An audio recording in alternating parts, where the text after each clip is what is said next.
Welcome to Country Kickback, where you'll hear the latest music from performers you already know and discover new music and artists from around the world. If you have an artist you'd like us to chat with, reach out to the team at countrykickback.com, or you can watch our live videos and more by following us on social media and YouTube. Here is your host, Danni Shaw, with the latest from Country Kickback.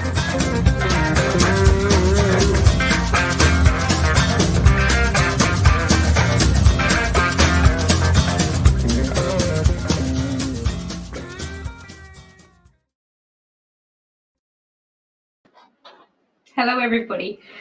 There's a few different things tonight. You're probably noticing we haven't got the best camera, and I have to look in a different direction at the moment because we're just in the middle of changing all our setup. We're going to a different level of equipment and a different sort of style coming from Country Kickback. So bear with me because I tried to set it up just then, and because I got held back at work and had to do some other meetings, I got home and it wasn't working. So we've thrown it together as best I can, and I will get it fixed before tomorrow, I promise.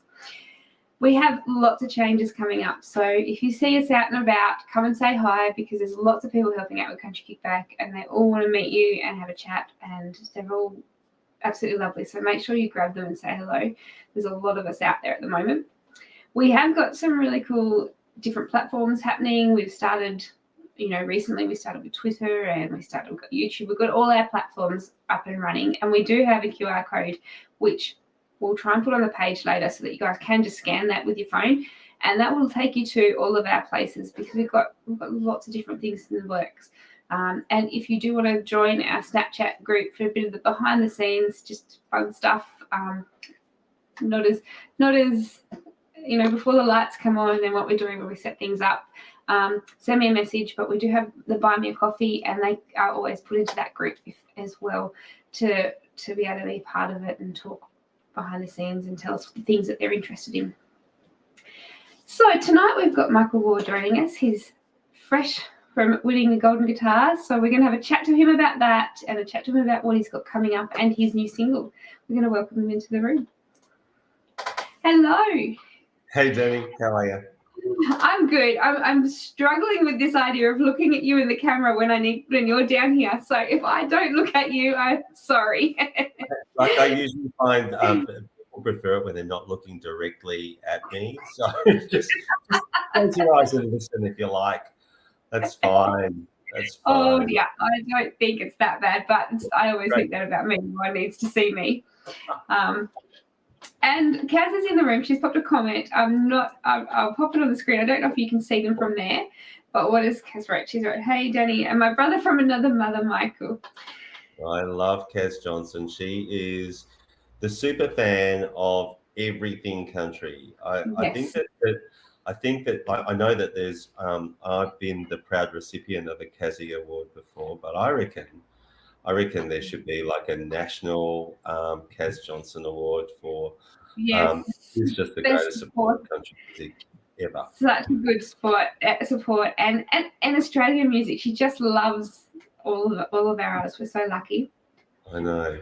Great. And so also writes the best reviews. I just love I love it when Kaz.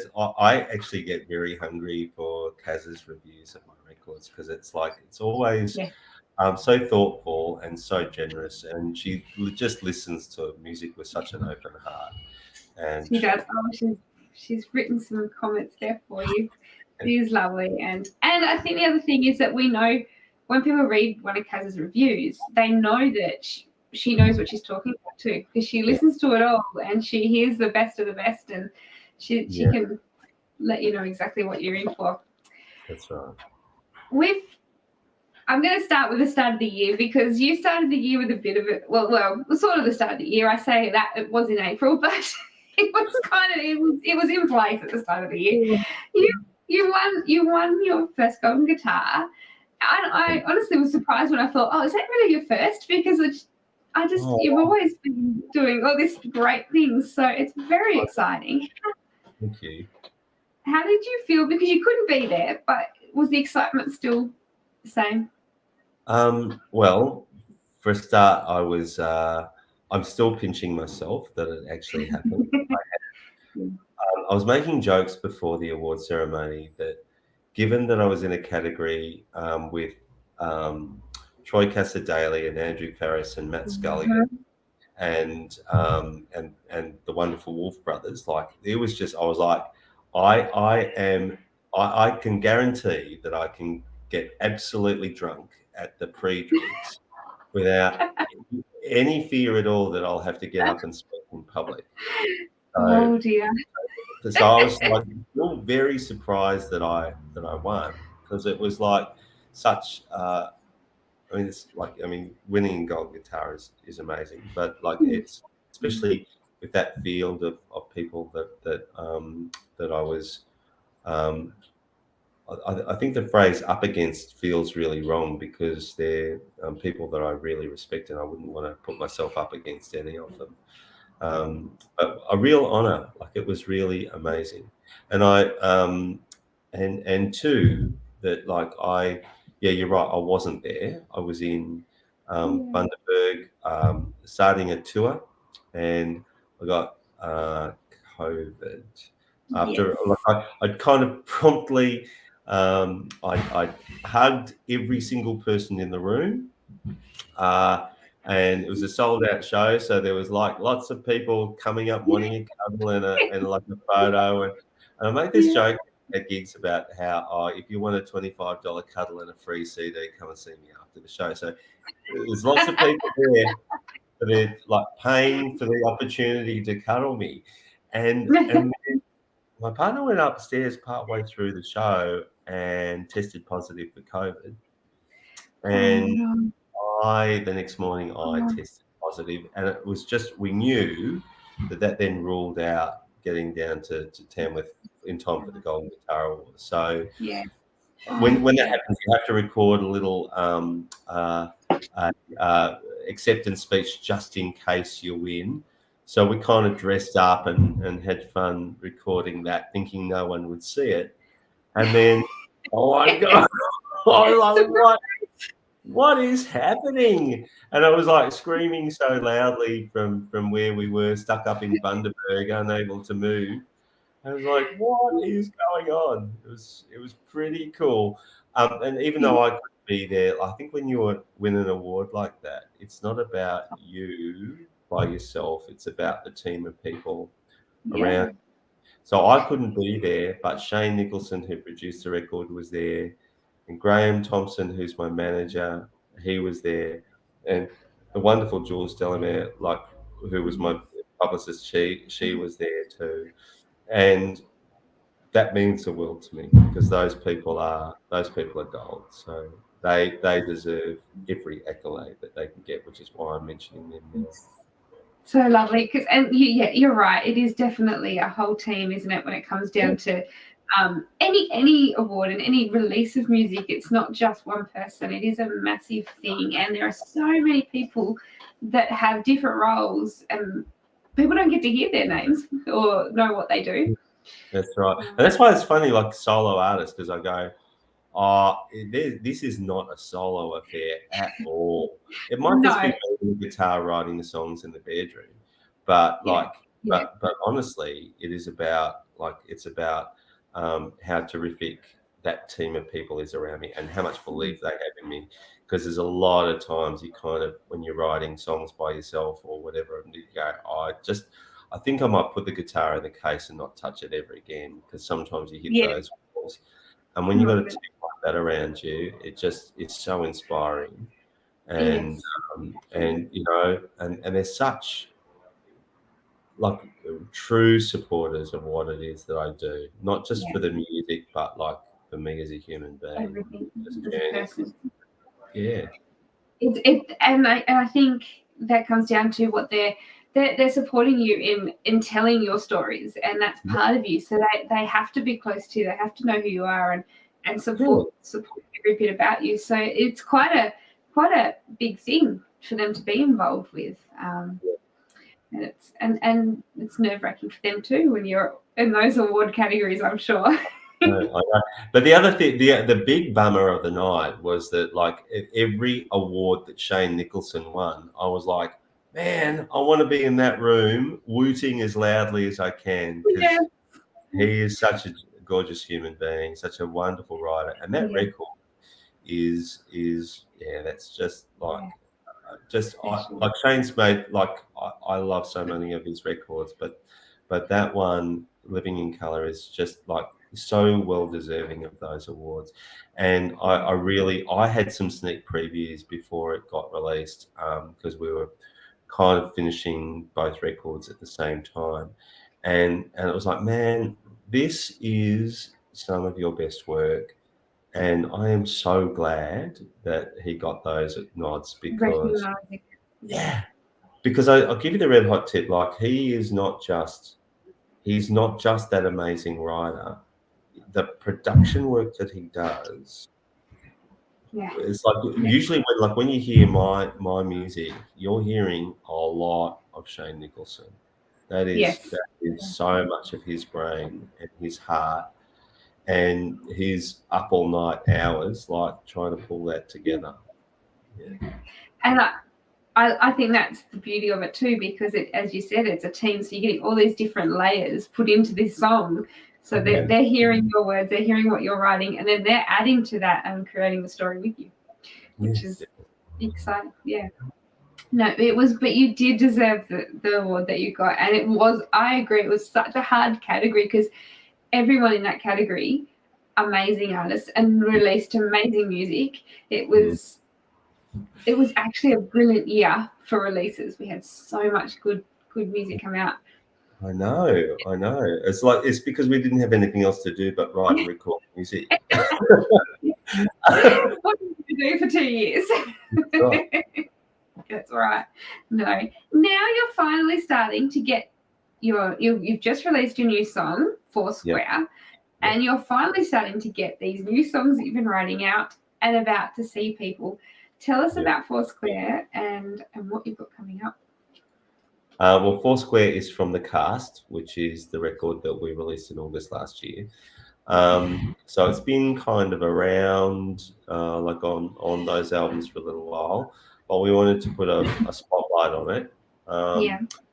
I teach full time as well as play music full time, so it's like I've got 2 jobs, and I love it. Because you've got nothing else to do. Let's work every day. It is like I mean, there's some, I think, you know, some people have this kind of thing about like their day job, and they'd like to, you know, for fame and fortune to carry them away from all of that. That is not kind of what I'm on about at all. I love teaching and I love making music, and I want to keep doing it until I'm, you know, I'm like Chad Morgan and still up there doing it in my late 90s like that. Wouldn't it be amazing to be as good as him at his age? I know. Anyway, there's a game that is played every recess and lunchtime by the boys at the school where I teach. I teach at an all-boys school. And it's called Foursquare, which is like handball, downball. Yes. So different, we used to say that at school, different states call it different things. I sent a demo of it to my manager, and he's like, "What the bloody hell is a Foursquare?" And I had to explain to him. But it was the most fiercely contested game you've ever played, and it really is that. Like, you can see, if Foursquare was an Olympic sport, I reckon we'd have some Australian. The best team. It's like playing for sheep stations, and I kind of love that. I mean, the kids that I teach, this is kind of a little bit cliche, but the kids that I teach me, and they teach me a lot about not taking life too seriously, and about, I suppose, just having fun with life and being resilient.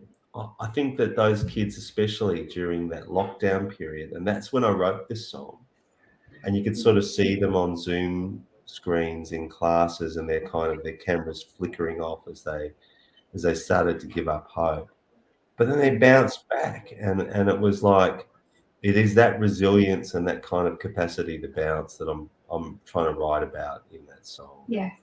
Yeah, so And it's a for lovely those. way to, a lovely way to capture it. And you are right. If we had a team of Foursquare in the Olympics, Australia would be going every time.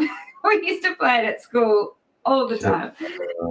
I agree. There are two of the best songs Michael's ever written. Told you on it. Yes. I don't know if I could choose honestly one of your songs as No. with some artists and some releases you can really pick a song that stands out to you, but some albums you can just to single one out it's too hard.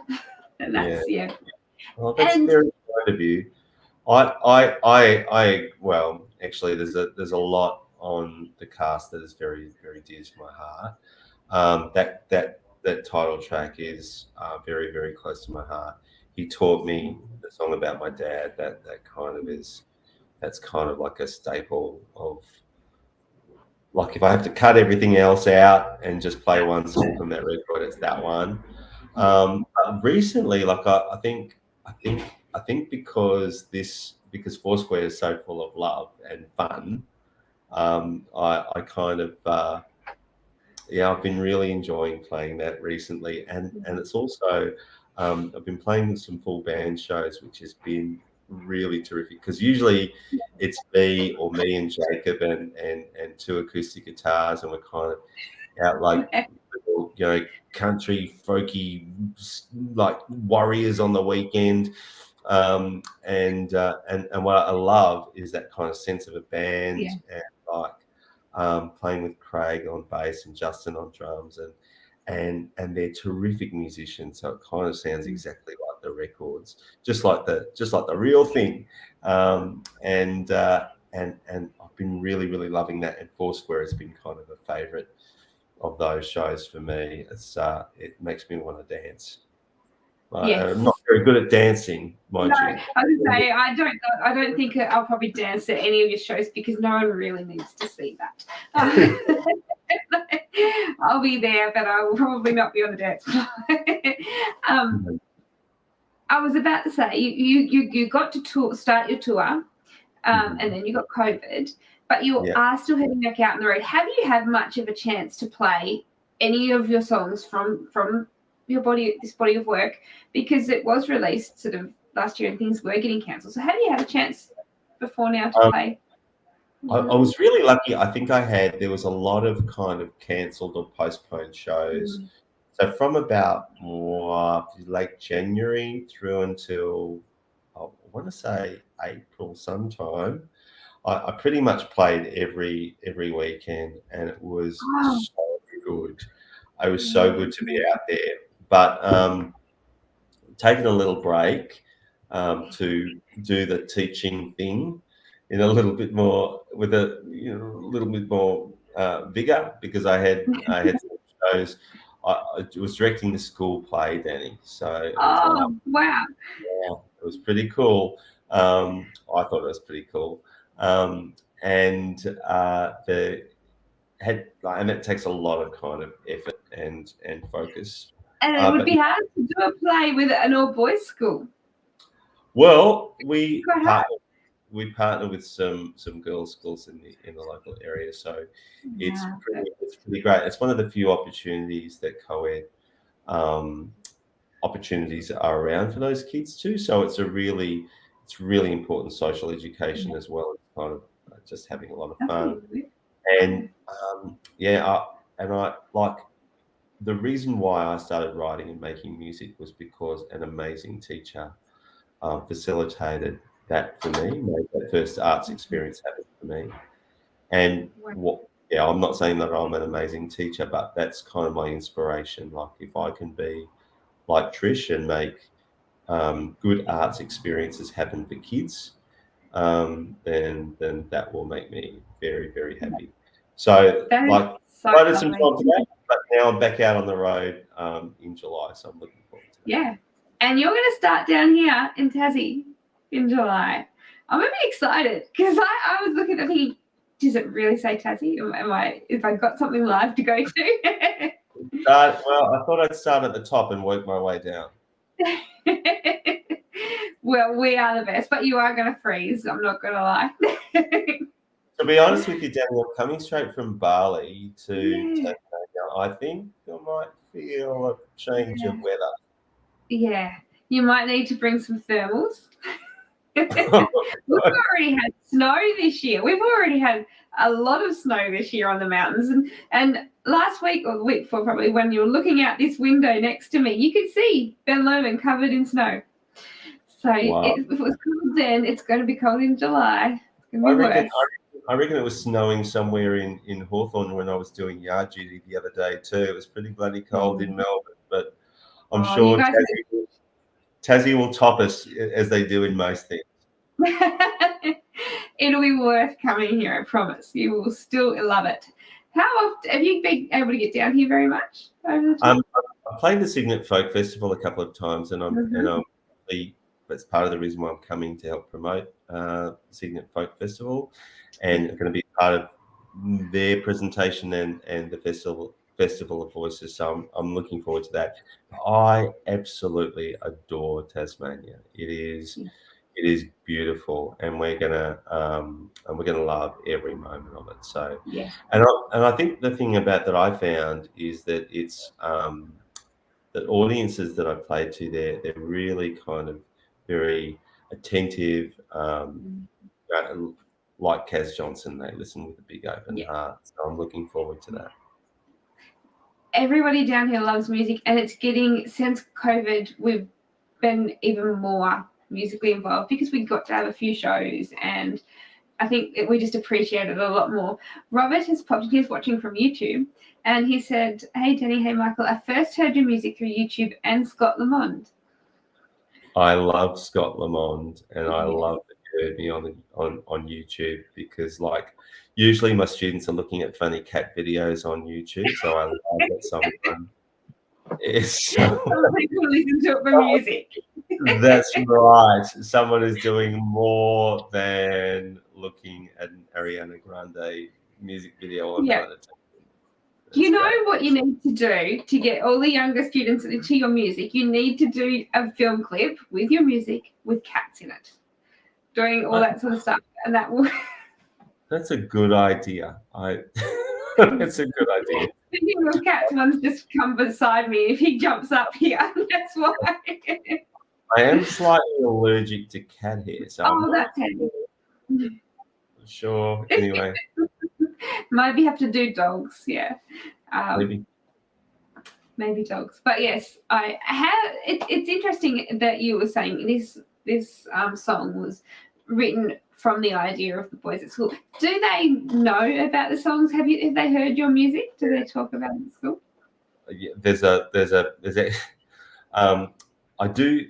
Yeah, I sometimes forget that I have this other life while I'm at work, and then every now and then a kid will go, "Hey, Mr. Waugh, blah blah blah," and they'll have a conversation with me about it.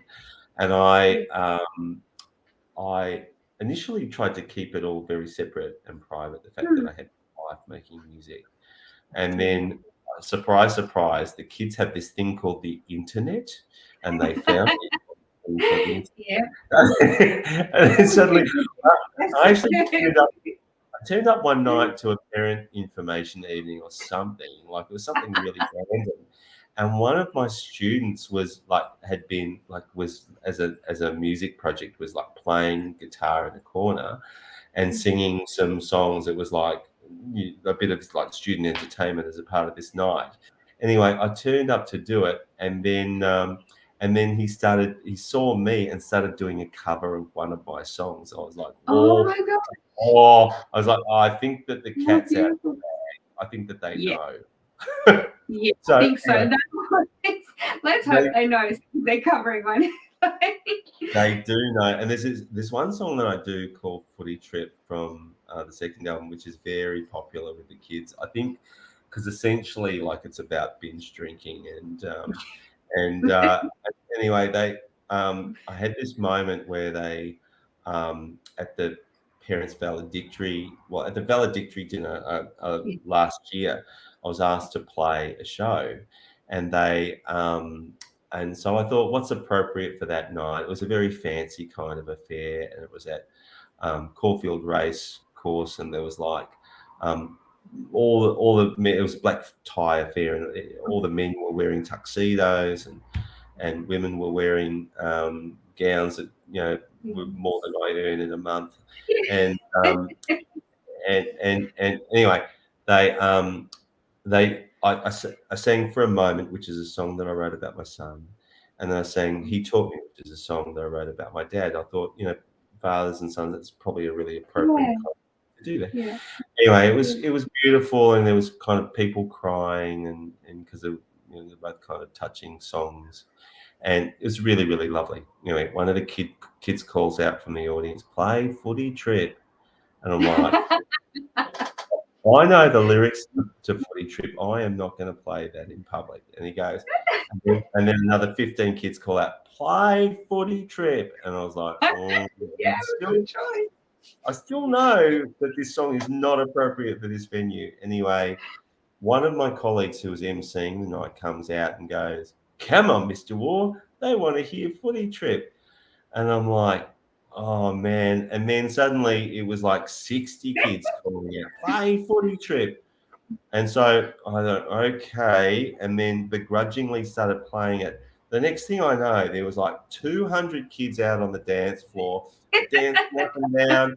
Someone was vaping in the middle of the circle, and they were like, and they were like singing back every single lyric. While like there was about 100 parents with iPhones filming the whole thing. I just saw my career. Wow. Through my eyes.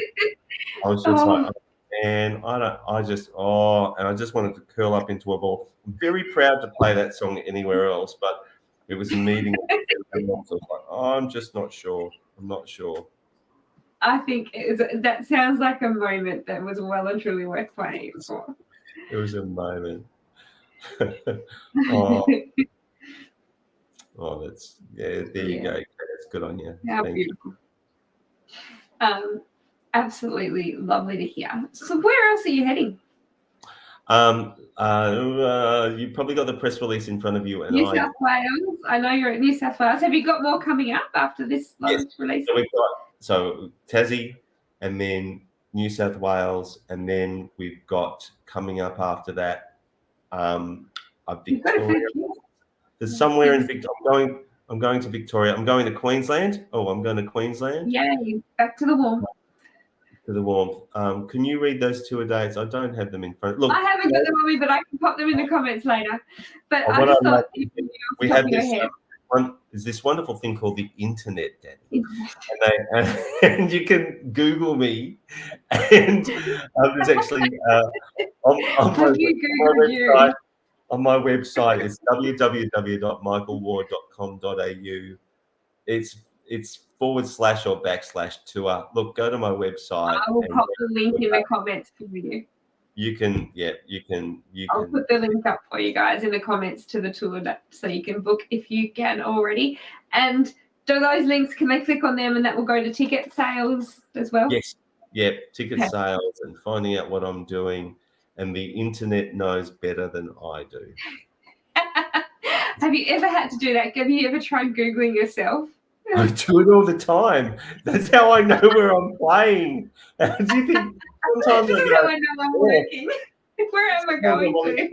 I'm on the internet. I'm playing there next weekend. I better book a flight. Typing in the maps to get there. Where are we going? Can you just Google me? Oh dear. That's perfect. Any of us are trying not to Google ourselves, but sometimes we need to just to find out where we're heading.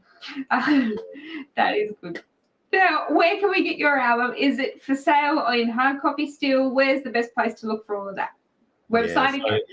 You can go to my my website. There's like a merch shop there, and you can buy vinyl copies of the cast as well as CDs of all of the records. You can obviously stream it. I think you can go through JB Hi-Fi and Sanity stores, anywhere good music is sold, Danni. But like better when people come to my shows, I can give them a COVID-free cuddle, and then I can sell them a $25 cuddle and give them a free CD. Yes. Worth it. Well, I will definitely be down there in July. We'll come down, and if we can get reception, we'll do some lives. But if not, we'll do the recording and we'll put some up for people to see, so they know what to expect when you are in their town. Bless you. Thank you. Are you changing the set list for everyone, or are you sort of sticking to a certain lot of songs? Look, it's actually really hard with 4 albums now. I keep on going, I haven't played that song for a while. There was Jacob and I put together a set list for Tassie, and it was like, I haven't played that. So we haven't. And I think also inevitably we end up with a 15-song set and have to go, no, don't do that song tonight, just because we ran out of time. But no, sometimes it's about reading the room too and going, I think that they need to hear a bit of that, a bit of footy and trip. If there's 60 kids yelling out footy trip, you probably means you should do it. Yeah. You read the room. If someone wants to do some vaping while they headbang and sing along to their teacher, footy That'd trip. be worried. All the things to do. There's not many kids that can probably say they've done that with their teacher. That's right. That's my joke. I'm the only staff member with their own Spotify profile. So that's great. And speaking of Spotify, I was going to say earlier, I have got the links up the top for your YouTube page, and we'll pop the link in for your website. But I couldn't copy the link for Spotify tonight. It did not want to let me. So you can head over there if that is where you would like to listen to because Michael's page. But wherever you go, make sure you press the subscribe button or the like button. I would love that. Yes. Thank you so much for joining us again. I always love chatting to you. It's always lots of fun, lots of laughs. And thank you everybody for watching. We will be back tomorrow night. We've got 2 shows tomorrow night, and starting with Danni Fegan at 6:15. So keep an eye on the page, because tonight I'm going to put those links up for you to press to get a reminder, and then they'll be up there ready for tomorrow. So thank you again, Michael. We're going to pop your tour up on the road, and hopefully everyone can let us know when they're out and about watching your live show. That would be great. Thanks, Danni. Thanks. Thank you, everybody. We'll see you tomorrow night.